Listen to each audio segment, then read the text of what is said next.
Okay guys, in this video I'm going to show you exactly how I was able to generate over 300,000 Great British pounds, which is approximately 416,000 US dollars in the past 12 months, purely from one offer that I basically reached max capacity for. I literally couldn't handle as much demand that was coming in because the fulfillment was completely overload. I'm going to show you how I was able to do this on complete autopilot without having to fulfill the work myself and just essentially managing a team to do it. As you can see here, this is my Stripe account. 311,000 was generated just this year alone. It's not insane numbers. There are some agencies that do that in a day. The reason I'm showing this is because this has happened all pretty fast, all from one offer. And at this point, I'm just trying to figure out a way to manage the fulfillment so that we can scale this further. So I'm going to show you the entire ins and outs, the entire structure of how I was able to do this.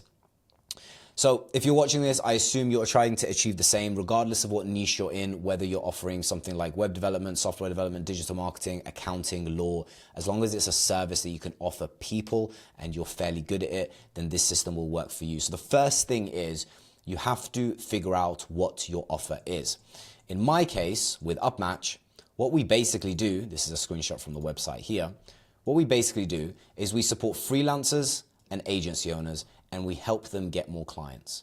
And we do that using Upwork.com as an acquisition system. So we get them set up on Upwork, we do all the bidding, we do all the outreach, we help them connect with their potential clients through Upwork. That's the service that we do for them. So it's a lead acquisition system. And so our offer is we're going to guarantee them 15 clients in 90 days or we don't get paid. And what this is obviously a refundable amount. So there's a payment for people to get set up, because if it was free from the get-go, then you'd have thousands of people getting set up, which is inefficient. And so a payment up front, but contractually, if we don't hit that target, they get a refund. And so what this does is it creates a lot of buzz, and a lot of people who see this offer when you promote and market are going to want to speak with you. So from the offer, you presented something that is a no-brainer. Your ideal customer profile, your ICP, they're going to want to speak with you because you're solving a pain point that they are experiencing with an offer that is hard to say no to. And so with your offer, you need to be very, very clear who your ICP is. Who are you trying to speak to? In my case, it's simply freelancers and agency owners, anybody that has an offer and is making more than $2,000 a month in revenue. That's a very specific ICP. So you need to be very specific with who you're trying to target, what pain point they have, and what offer you can make them to make it clear that you're going to solve that pain point with some form of guarantee and confidence. That is going to get you a lot of interest. And then once you've established what the offer is, it could be a money-back guarantee, it could be a we guarantee you X performance in 90 days, or I'll work for free until I achieve it. It could be anything. You can be creative with this, but it has to be something that is somewhat unique. The second thing is to prepare a VSL. Now that you know what your offer is and who you're speaking to, you have to make a video sales letter. A video sales letter can be under 10 minutes long. It could be as short as 5 minutes. And the whole purpose of a video sales letter is to get the prospect or the people watching the video interested in just booking a call. You're not selling the product through the VSL. This is where I see a lot of people make a mistake. You're not selling the product. You're selling the interest for them to want to go further, which is booking a call. And so the way you're able to achieve that is throughout the VSL, the things that I believe have to be covered is, number one, introducing your offer from the beginning. What is your offer? So in my case is, if we don't get clients, we don't get paid. So we'll get you 15 clients in 90 days. Otherwise, we don't get paid. So that's the offer, right? And then I talk about my experience, why I'm the person to help with this pain point, who I am, the tactics of delivery for the service, so what we're actually going to do for them in very high level overview, what I've managed to achieve using, that method. And I also talk about the alternative. So in my case, for people who are going to be using this acquisition system, it means they're not going to be using other acquisition systems. So I talk about the other acquisition systems and why this beats it. So for example, in this case, we help people get clients through Upwork. Upwork has warm leads. These are prospects who are looking for services already. Upwork is filled with contracts of people who are looking for web developers, software developers, digital marketers. They're already looking for you. Whereas if you were to try and get your clients through cold emails or cold calling, it's different. They're not warm leads. So that's an advantage Upwork has, and I make it very clear. And then it's an outro, a call to action, booking a call. Very simple. So if we go back here, see, the ideal way to do it is to somewhat script. You need it to come across natural, but you need to have a prepared structure. So script it, prepare it. Make sure your offer is communicated very clearly from the beginning.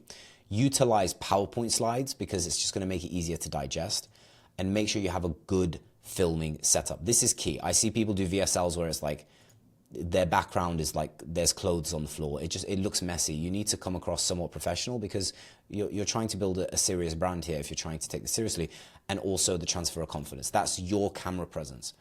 This is very hard to master from the beginning. This is something you get better at over time in front of the camera. I'm still, in my opinion, not that good at it, but the more reps you do, the better you get, right? Now that you've got your VSL and your offer, now you need to do your landing page, and that's basically a website like this. So if you're going to follow my funnel structure, the way I would conduct the landing page is literally no other buttons except for booking a call. There needs to be no other call to action. It should be who you're targeting, what your offer is, the VSL, and then booking a call. And every button needs to be taking them to that one call to action. You really, really need to be careful not to have like about us buttons and click here for more info and sign up to our email, because what ends up happening, especially if you're going to follow this funnel structure, is you're going to lose out on a lot of people. That's definitely not what you want. Now that you've got your landing page done, right? You've added in your Calendly, you've designed the website. One actual addition to the landing page is with the Calendly, make sure you add qualifying questions so you get qualified leads. If you have none of these questions, what ends up happening is you get loads of people booking in, but 80% are just a waste of your time. So make sure with the Calendly on your landing page, the ability to book in a call, that it definitely has qualifying questions. Now you just need traffic, right? You've got your landing page, you've got your offer, you've got your VSL, everything's ready for people to come in and book in a call. You need traffic. Now there's multiple ways to do this. Multiple ways. Here are the ways I do. Number one is meta ads. Here inside of our meta ads campaign, this is one of our campaigns. I have multiple different ad sets specifically for Upmatch, because if you've used Facebook enough, you know that one banned ad account can be a problem. So I have multiple, but this is one campaign. 3,000 appointments came from this one campaign. The cost per appointment is the most important thing. £37 to get one qualified meeting. This is really, really important as a metric, because one qualified appointment means my sales team have the chance to close. And with a good closing rate, you can see here on Monday, we had all these qualified calls, each of which cost about £37 on average, which is very reasonable when you're selling a £2,000, £3,000, £4,000 or £5,000 product, right? You could take 30 calls and none of them, and only one can close, and you're still profitable. So the cost per appointment is the most important metric. If this is low, then you can be very profitable with this. So that's one of the ways that we get traffic. The second is YouTube. The video you're watching right now is on my YouTube channel. This, although it doesn't get a lot of views, it does book in a lot of people who are interested, people who watch the content, people who receive value from the videos can book in, and that's obviously leads. And then finally is the Instagram. I just repost things from my long form content. I have a clipper that does it, and I post, and that brings in some DMs. That is my sources of traffic. And my most effective is definitely paid ads. Paid ads brings in a lot because you're paying for the impressions. You're not having to rely on organic or an algorithm to get the views out there. So paid can be very powerful if done correctly, but it definitely requires a budget. Now you're booking in calls. You've got multiple calls on the calendar, like you can see here. And now we just need to figure out how do we convert them. And this is where sales comes in. Your sales structure needs to be very, very organized. The way to conduct a sales call in the most efficient way is start off with small talk. That's the first 30 seconds. Hey, where are you calling from? Set the tone for the meeting. Say, just so you know, the way I like to conduct these calls, I like to learn a little bit more about your business. And once I've asked you a few questions, I'll tell you about what we do, and we'll see if we're a good fit. So now you've set the tone. Then you do discovery, which is where you ask them questions. Find out everything there is that you need to know about their business, whatever you're offering. Find the important key elements around that, the things that you need to know. So that's discovery. Then you transition into the pitch. Now you're telling them why you are the best fit to solve the problems that they have. And the reason you know the problems they have is because they've just told you in the discovery. So here, is Calendly. A big part of the sales calls, right, is having some form of resources. So what I use is things like PDFs, Word documents. Everything is kind of outlined and structured so we can show them what it is we do, the structure we have, and it's very apparent and clear. I've got like a pretty PDF, a bunch of documents, a bunch of testimonials. Our Trustpilot is something that I show. This is verified reviews. You know, all of these things, resources, is something you can leverage to get better close rates. And your close rate will get better over time because you'll actually deliver services. And if you do good, then you get good reviews, and getting good reviews makes it easy to get the next ones. But yeah, you have to have a sales structure. That's very important. So now you've got your offer, you've got your landing page, calls are being booked in from your paid ads or your organic traffic. You're taking sales calls. Now it's time for fulfillment. You need to have clients satisfied. If you do this part wrong, eventually everything turns upside down and you lose everything. You have to figure out a way to satisfy your clients. You have to figure out a way to deliver on your promise. If you fail to do that, it's only a matter of time until your agency goes. And I've seen this happen so many times from so many offers where people do very well for 3 months and then they get awful reviews, they get chargebacks, issues happen, and it's just not the way to grow a business. You have to figure out a way to deliver on your promise. And that leads to reviews, and that leads to more clients in the future. So fulfillment is key. You have to nail that process, and it will be different for every single offer. Now you've got the whole flow, happening. You've got meetings being booked in, you're closing deals, you've now got for clients you're fulfilling work for, you need to satisfy the clients, keep a good communication with them. Now it's just about refining, and that's all down to breaking down your costs. What's your cost per booked appointment? What are your margins when you deliver the service? Set certain targets, meaning I need to get this many meetings a month. How do I do that? Shall I improve the ads? Shall I increase my budget? Start doing calculations so you can track your profit and loss, and you can start tracking your margins. This is just refining. And again, it will be different for every offer, but the principles remain the same. The low cost per booked appointment is going to help you. A good show rate is going to help you. A good close rate is going to help you. And that's all you really need to be profitable. Then it's all about scaling your team. Now you can start getting people to manage the fulfillment. Inside of our Slack, this is our Slack for Upmatch, all of these are different clients, and we have an entire operation of people that deliver.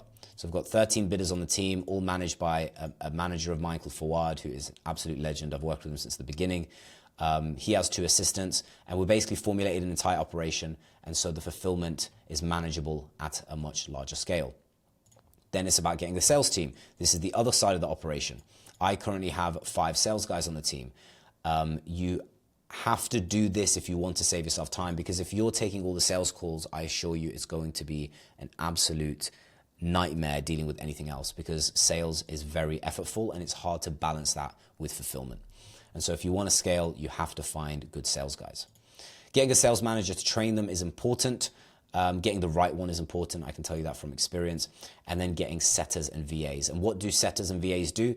They can call the leads before the appointment to qualify them, and they can DM people on Instagram who inquire about your services. So they're helping you qualify and get more people booked on the calendar.